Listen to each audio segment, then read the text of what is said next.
All right, well, welcome everyone. I'm excited that you're here yet another week at HealthspanMD. And today's topic I'm really excited about because this is a concept that I really just put together in recent months about the importance of this one foundational health issue. Like if you want to live a long time, this is the one thing that is going to be most impactful in your longevity and your health and your health span. So, the title today, do you want to live a long, healthy life you love?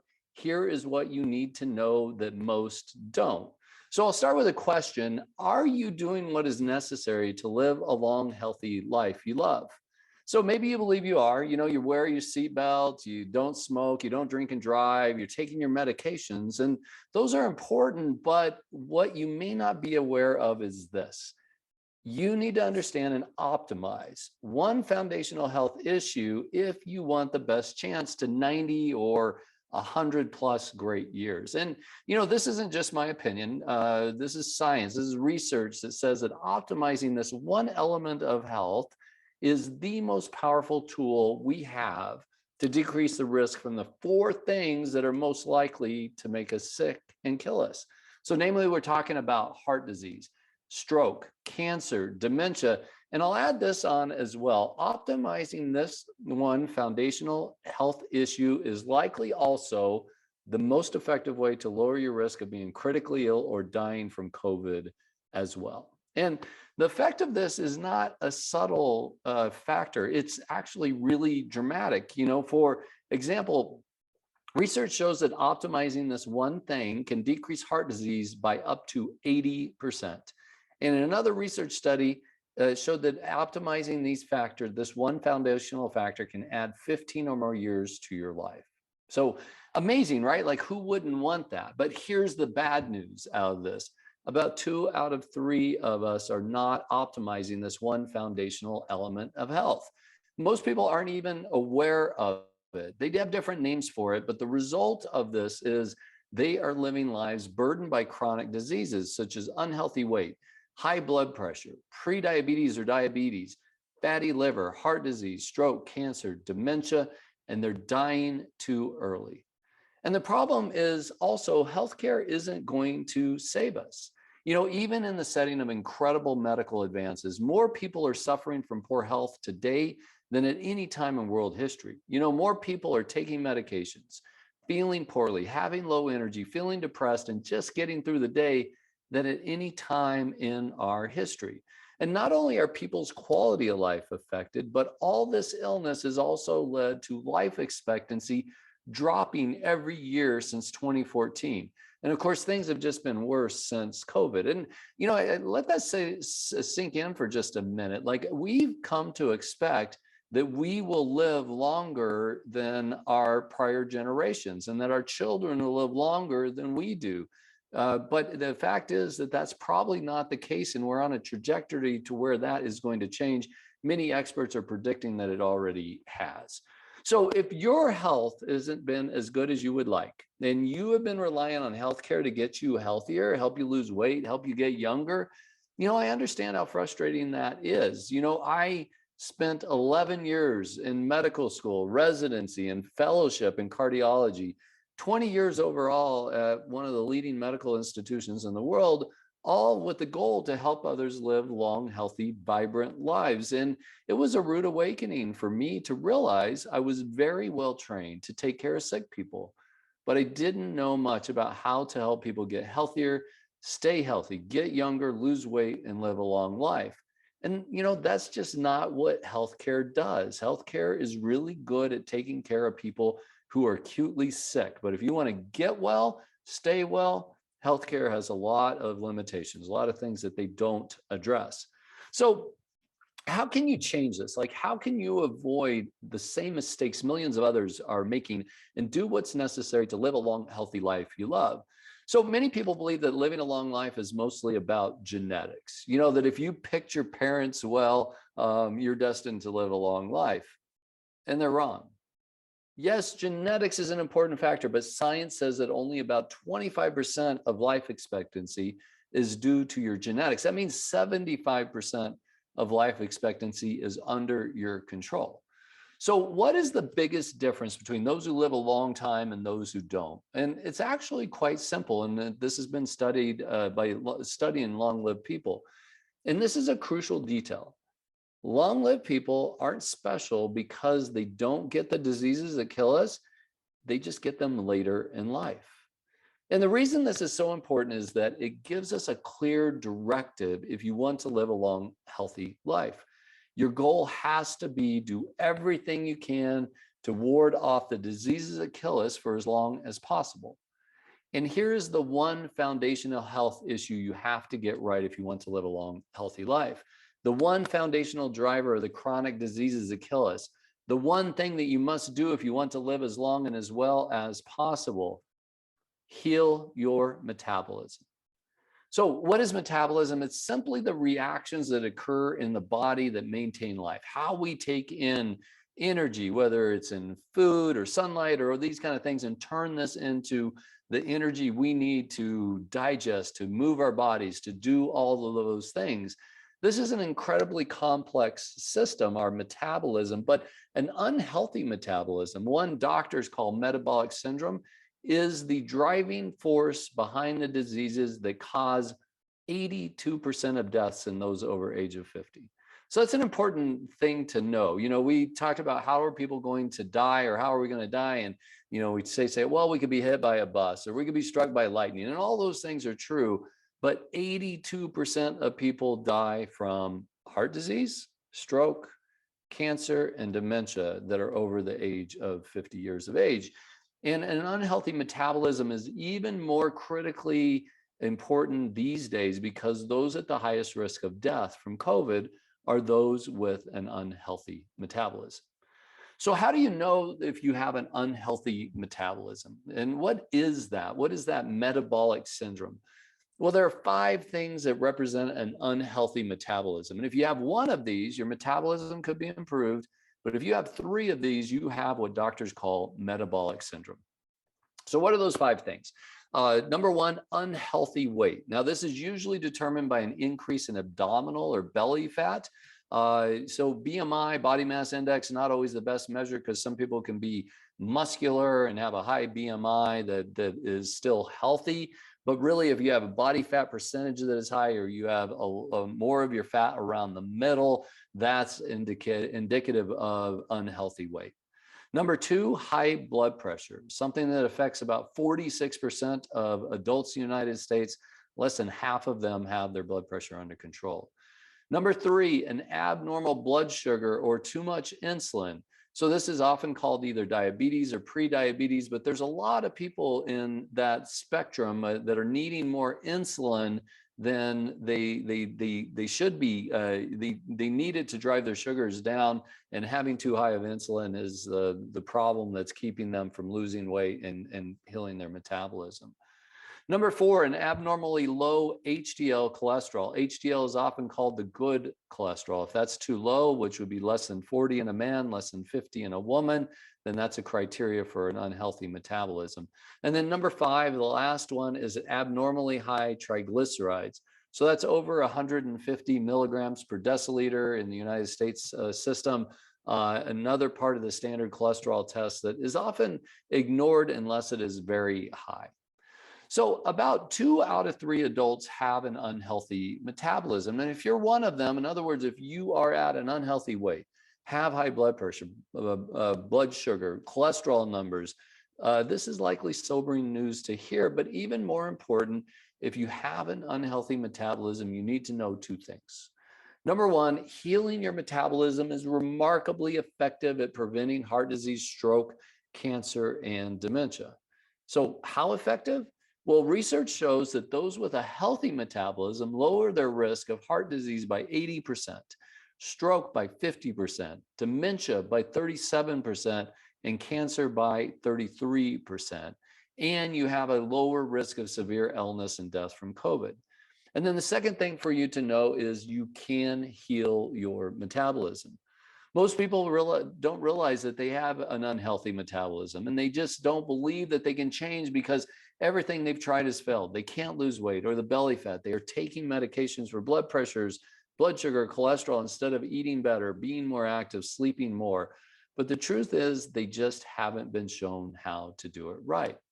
But it all starts with understanding the opportunity you have. So if you recognize you need to heal your metabolism, you haven't been able to lose weight and keep it off, your blood sugar, pressure, sugar, or cholesterol is not where it needs to be. If you know you're taking too many medications and aging faster than you want, here's my advice. Don't believe that a life burdened by chronic illness is a natural part of aging just because it's happening to more of the people you know. You do have a choice in this. So if you can imagine what your life would be like when you're feeling strong and energized, you're taking fewer medications, you're not worrying about your health anymore, and you have lost the weight for good, it's important to know you can make that happen. And your decision is, are you going to be the type that will fix this problem, or are you the type that will continue to stay stuck? So if you've made the decision that you're not going to settle for less than the best life, that you're going to get younger and lose the weight for good, if that's what you want, here's how I can help. Schedule a strategy consultation with us by going to healthspanmd.com/talk. In this strategy consultation, we will speak with you personally about what is holding you back. How can you start applying these ideas to your health and show you how you can get younger and heal your metabolism today? And the cost of this valuable strategy session is absolutely free. So if you're ready, book your strategy consultation, go to healthspanmd.com/talk. And by the way, be sure and join us next week when I'm going to talk about the 10 necessary elements to a long, healthy life. So we're going to go into more depth about how you can heal your metabolism and the 10 essentials to a long, healthy life. So that's it for this week. I'll see if any questions. Rielyn, you've been monitoring any questions that we have that we can answer? Hi, yeah. So I just wanted to say I really liked what you said about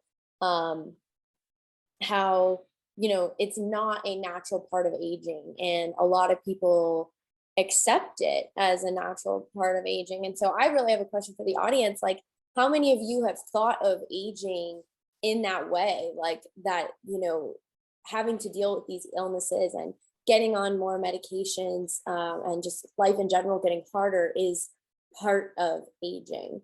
How many of you guys have kind of normalized that idea of that, is what I'm curious. And then also I asked this question in the comments too. How many of you guys have ever thought about health like in terms of metabolism? I think a lot of times it goes to weight or how many medications you're on or something like that. You're not really, metabolism isn't really the first thing that you're normally thinking about. I don't know how many of your patients in your experience, Dr. Hurst, have asked you right off the bat, like if it had anything to do with their metabolism. Yeah, almost none. There's a misconception about metabolism, and it's a word that's been kind of co-opted by the kind of quick fix, products out there for weight, rev up your metabolism or things. And so it can have a bit of a negative connotation. But, the reality is this whole idea around metabolism and metabolic disease is relatively new in medicine as well. Like the idea has been around for 20 or 25 years, but it's still not very frequent that I will see a patient who has metabolic syndrome referred by another physician, and it will be noted in their diagnosis as having metabolic syndrome. Usually they'll talk about the components of it. They'll say, oh, this patient's obese, or they have high triglycerides, or high blood pressure, or those kind of things. But it's not often that they'll make that next step and say, this person has metabolic syndrome. And it's unfortunate because I think by putting a name to it, like helping people understand the importance of their metabolism and healing their metabolism, then we give people a goal, a target, something that they can start working towards. And the latest data is about 25% of the people in the developed world have metabolic syndrome. So that means that probably, again, like 2 out of 3 of us have an unhealthy metabolism, and about 25% of us so much so that we qualify for that disease diagnosis, that metabolic syndrome. Yeah. And I think it's really, it's just a helpful explanation. It's helpful to know because a lot of times people are struggling with the thought of, I'm overweight and I don't know why. And that's the thing that shows physically. So weight is like the thing that comes to the forefront of your mind. And it's like that's becomes the goal, is getting rid of the weight as fast as possible. But it's a lot of times, no, we have to take a step back and look at those things that are affecting your weight in order for that to, in order for you to get the weight loss results that you want. Yeah, And I know. that's a really good point, Rylan, and one that it kind of brings up another thing that I wanted to emphasize, and we should probably talk about this again in the future, is that that's why the importance of looking at all of those 5 factors, because there are some people who they don't have they have a disrupted metabolism. Their metabolism isn't working well, and the way it's showing that itself is that they're overweight. You know, they have that abdominal obesity, that belly fat. But then there are others who don't necessarily show it in their weight. They'll show it in their triglycerides, or the way they're handling blood sugar, or their, you know, their cholesterol, or their blood pressure. And so I think it's really important that we look at that, at all 5 of those factors, because you don't need all of them to have a metabolism that isn't working for you, that's going to put you in the best position to live a long, healthy life.